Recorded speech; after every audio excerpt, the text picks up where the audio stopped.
Vamos falar aqui da BRF, ticker BRFS3, cotação atual de R$ 13,91, últimos 12 meses cresceu mais de 24%, PL negativo, empresa deficitária de 6,34, P sobre VP um pouco alto na minha opinião, de 1,66 e não paga dividendos.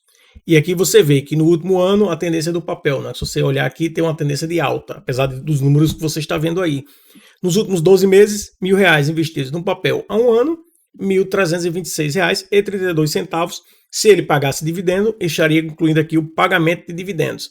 E quando você vê aqui a parte da rentabilidade real, que é quando você desconta a inflação, você vê que no último ano o papel deu um retorno interessante, com destaque para os 3 meses, um retorno superior aos 35%, e dos 2 anos aos 10 anos, a empresa só deu aí prejuízo para quem investiu no papel, com destaque para os 10 anos, com a perda superior a 83%.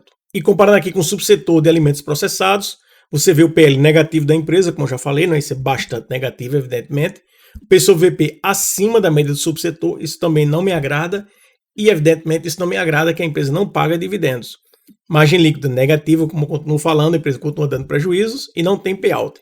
Ou seja, a não ser que a empresa reverta esse prejuízo, eu não consigo vê-la pagando dividendo num cenário de curto e médio prazo. Apesar que mesmo que reverta o prejuízo, como as margens do subsetor, que você está vendo aqui, está nos seus 3,31%, são baixas, esse subsetor é um subsetor de alimentos processados, tem uma margem muito baixa, também não quer dizer que eles vão voltar a pagar proventos. Pode ser muito mais que eles estejam pensando no foco mais de médio, curto e longo prazo, que esse é um setor que necessita de muito capital, de aumentar seu caixa e continuar reinvestindo e crescendo no negócio.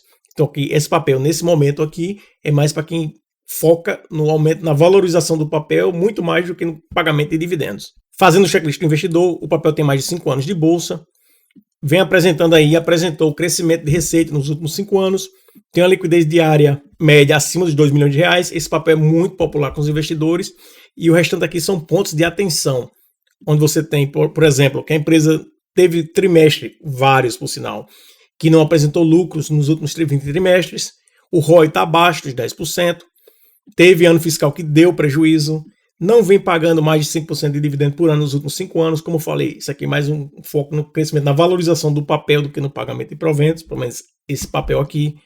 A dívida está maior que o patrimônio, teve ano nos últimos 5 anos que não apresentou crescimento de lucro e ela não está tão bem avaliada assim pelos investidores, apesar da alta liquidez média diária. E aqui você viu o dividendo atual do papel, 0%, e não veio pagando dividendos nos últimos 5 anos, ou seja, desde 2017, que ninguém está vendo nada de dividendos desse papel.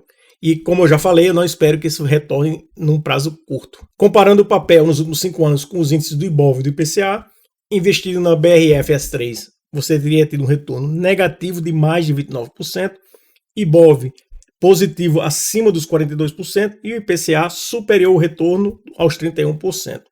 Ou seja, R$ 1.000 investidos nesse papel há 5 anos, hoje você teria R$ 708,50. Então, aí, até mesmo para quem focou nos últimos 5 anos na valorização do papel, estaria no prejuízo e perdendo para qualquer um desses investimentos aqui, qualquer um desses índices. E se você não conhece, a empresa ela é uma empresa de alimentos focada na produção e venda de suínos, aves e outros alimentos processados. A empresa dispõe de alimentos congelados e alimentos frescos, contando com um catálogo com mais de 30 marcas. Comercializa especialidades, doces, margarina, maionese, sanduíches e ração animal. Perfeito. E aqui em termos de liquidez média diária, como eu falei, um papel muito popular, mais de R$ 226 milhões, 100% de tag along, perfeito como tem que ser.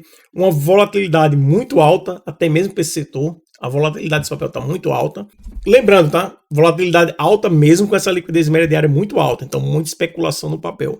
E comparando com isso do IBOV, aí é que extrapola mesmo o quão volátil é esse papel. Em termos de preço-alvo, você vê que os analistas estimam R$ 12,06, ou seja, uma queda potencial de quase 13%. Como eu falei, né? Muita volatilidade no papel e especulação. Onde os analistas, você tem 4 deles indicando a compra, 5 indicando a neutralidade e 2 a venda, ou seja, um sentimento neutro para o papel de acordo com os analistas. E considerando a análise técnica de curto prazo, a mensal, você vê que os indicadores técnicos estão sugerindo compra forte, as médias móveis estão neutras, ou seja, em resumo aí, compra para o papel de acordo com a análise técnica mensal.